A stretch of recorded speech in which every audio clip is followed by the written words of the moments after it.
Kaksi eri mittaista etulevyä. Ja nämä. Ota etulevy irti ja sitten vedetään ulos ja käännetään jo tarvittaessa. Tämä pannaan vaan tonne, se on yksinkertainen ja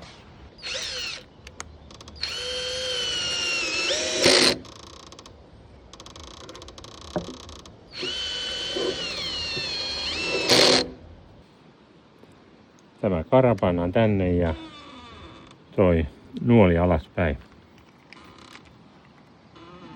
Toi nuoli. Ja sitten tämä kahva kiristetään uppokantaruuvilla tosta oikeaan suuntaan. Muuten se heiluu. Hyvä. Ihan niin kuin pitääkin. Sitten kiristys.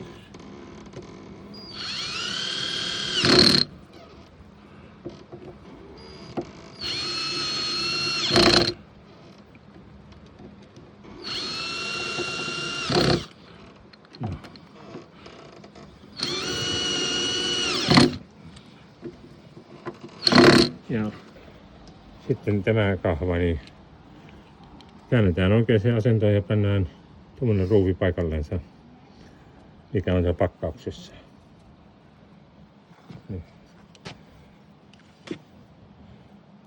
Jos se pitää sen äänen, niin sitten kaikki on kunnossa.